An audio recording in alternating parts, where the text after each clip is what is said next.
It was interesting that our readings today in the Torah got a little snippet of what I'm going to talk about, but we missed most of it. The second set of blessings and curses in the Torah are found in this parsha, Ki Tavo. God tells the Israelites as they are about to enter the Holy Land that if they obey God's laws and commandments, blessings will accrue. There are 14 verses of blessings. And they will be God's chosen people. But if they fail to do so, God warns them that a series of terrible curses, over 4 times as long as the blessings, will follow.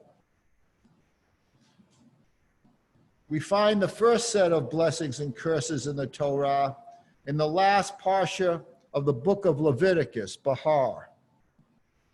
And while the curses in the book of Leviticus are clearly disturbing, they are not nearly as graphic, lengthy, really frightening as those in this week's Sidra.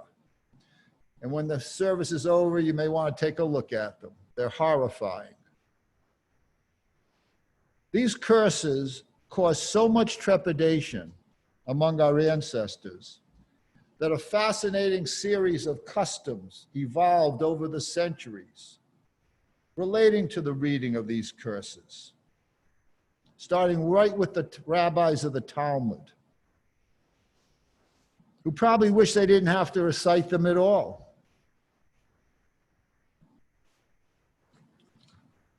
And yet, so what they came up with was a custom, a minhag, to read these particular curses in a very, very soft, low voice. So that if you had a large audience, a large congregation, the people would be unable to hear it.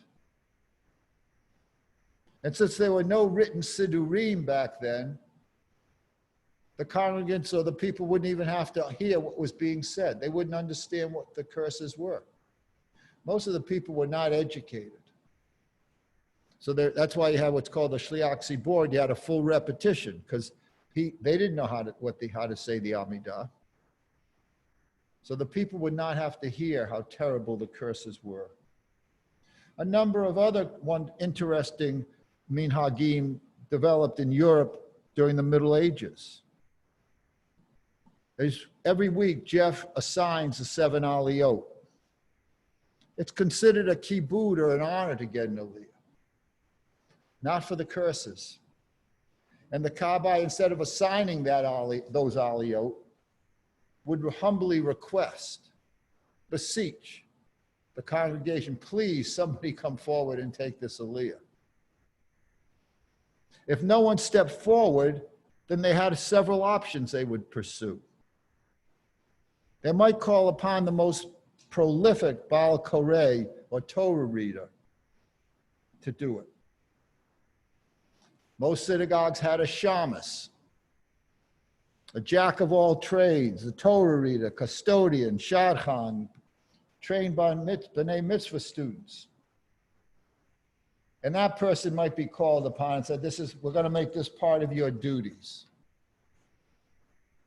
In other synagogues, large synagogues, people pay for aliyot.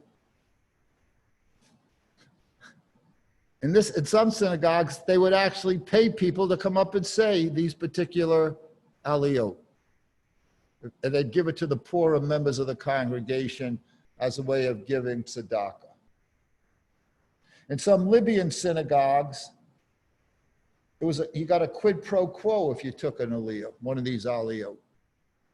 You'd get one on the high holy days, which people paid a lot of money for. But if you would take these aliyot, you would get an aliyah on the high holy days. And finally, and I was going to offer in the future, there were some synagogues in Middle Ages where the Torah would remain open for hours. No one would step forward.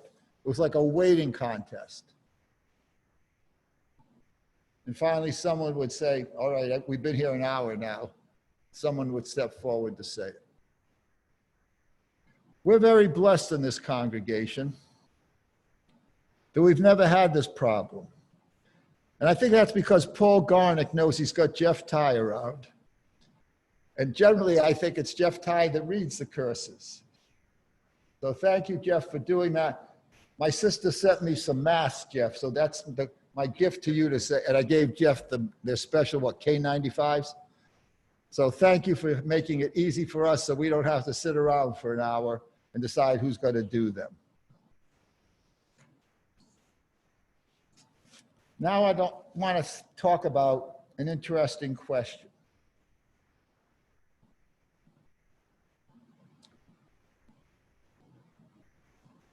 We have discussed before why blessings and curses don't hold a lot of meaning for us today. We see it in the second paragraph of the Shema. It's this whole notion of reward and punishment. That good people are rewarded and bad people are punished on this earth. This field of Jewish philosophy is called theodicy. And we've talked about it before. I just want to allude to it. And it's not going to be the subject of today because we have talked about it. But I want to talk about an interesting, not concept, really definitions in Hebrew.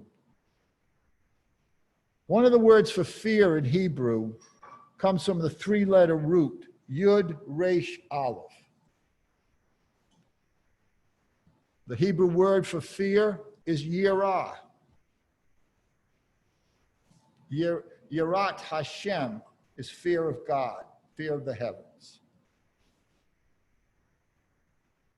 The word yirah also has a very different meaning. It means awe or wonder. Same word can mean fear of God, or it can mean awe of wonder of God. So over the centuries, a difference of opinion arose, and I have a question I'm going to ask you all in a minute. Among the rabbis, the sages, the biblical commentators, as to whether fear of God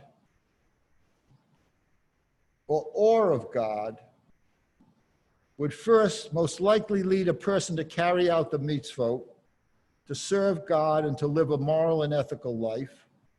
And secondly, which of the two emotions was a higher emotion, a more noble emotion? Those supporting fear of the Lord would argue, why else would God have included the blessings and curses twice in the Torah and make them so graphic and frightening? And what's interesting about these curses is they're written in the second person singular. It's you. It's every one of us individually these curses are directed at. It's not at Am Yisrael, the entire nation of Israel. And also, why do we see, like in the prophets, today's was different that Bill chanted. But generally, what are the prophets telling us? If you don't do right, if you don't start obeying God's laws and commandments, you're going to be severely punished. There's another school of thought, which I'll wait until I ask the question, which is, which do you think is more effective to get people to serve God, to do right, to lead a holy life, and comply with the mitzvot?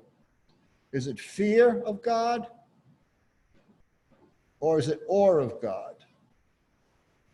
Ask you the question.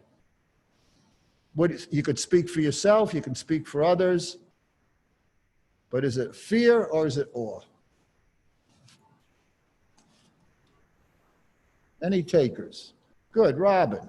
Yeah, I would hope that it was awe, but I think that more often it's fear. What about for you? I'm not sure that either one.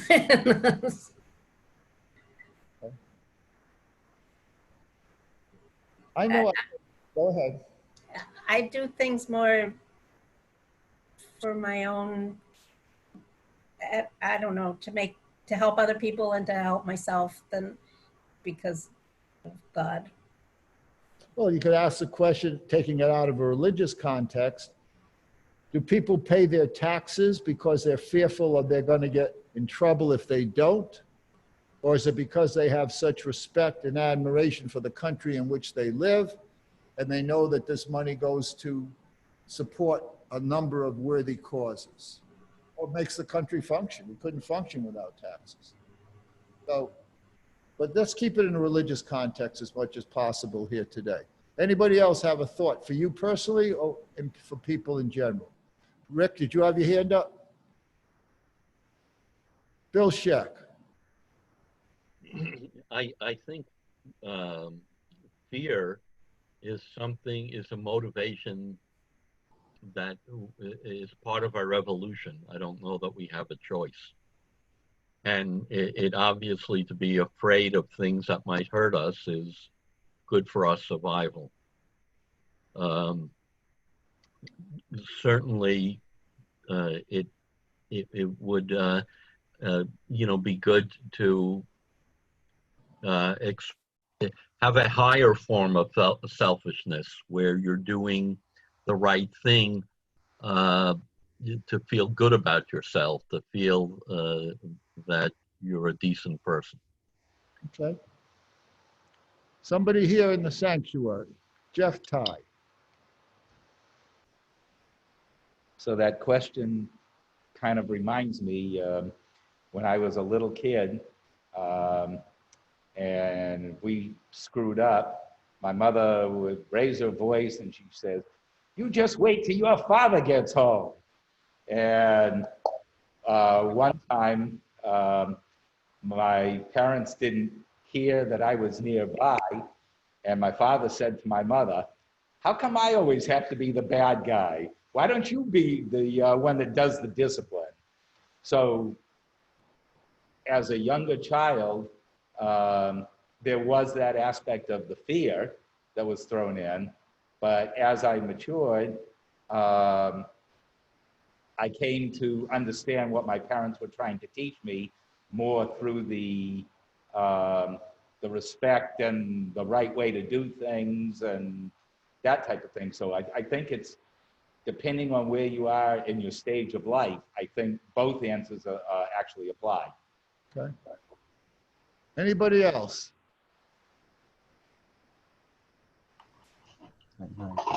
I would just ask Jeff, why does he want to be highly, why does he want to do the right thing? Why does he, what's his motivation for wanting to do that?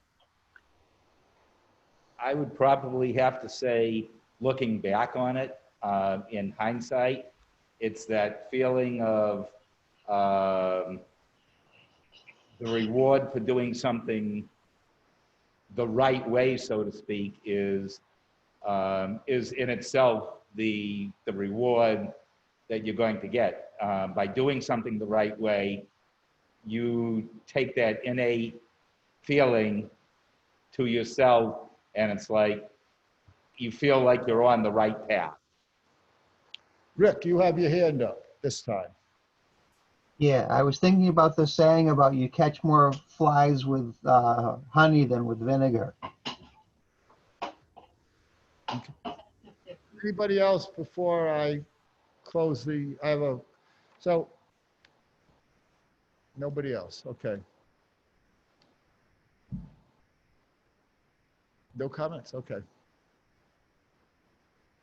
So Jeff, Rambam, Maimonides said something along the lines, what you said. Maimonides said that serving God out of fear is unworthy, is not really worship the way you should. The only ones who serve God out of fear,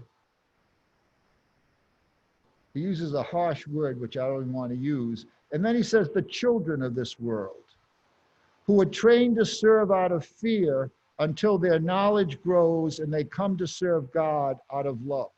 That's from the Mishnah Torah. But I want to close on a note that made me think a little bit. And I give credit where credit's due all the time. And this is to one of my professors, Shai Held, who made me think about this. And what he says is, Awe is what happens to fear when it stops being about me. When I think of fear of God, I think about God's might and power in the context of how it might impact me, either positively or negatively. If I do right, I'll get blessed. If I do wrong, I'll get cursed.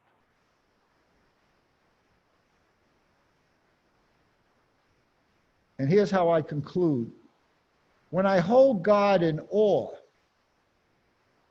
when I think of God's power and might, and think only of God's power and might, and not think about how God's power and might impact me, my fear is transformed to awe. And then I'm able to forget about myself and my own concerns and to focus only on God. This explanation helps me to better understand a Kabbalistic concept. It's called Batul Hayesh, or withdrawal or even negation of our egos in our relationship with God. What the Kabbalist said is, we can never truly connect with God, with a higher power, until we learn to minimize, if not totally jettison, our egos. That part of us that focuses on us as individuals and not on God. You know, we hear many people say today, I'm spiritual, I'm not religious. Very common term. And if by saying this, they're acknowledging the existence of a power far greater than themselves and allowing God to be at the center of their world, then that may well be what we mean by awe of God. So Bill, the question you asked Jeff, what is it that makes you want to do the right thing? If it's for blessing or it's for curse, then it's still out of fear. If I do the right thing, I'll get a reward. If I don't do the right thing, I'll get in trouble. Again, children, we have to do that with until we learn, hopefully. But the goal is, according to Maimonides and my professor,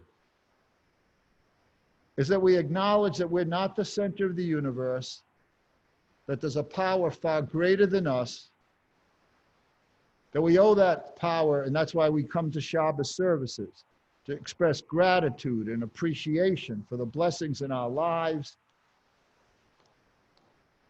And we just want to serve that power. We want to serve God. And that's why we do right. No hope or reward, not trying to stop us from being cursed, but just to serve. Shabbat Shalom. Goa.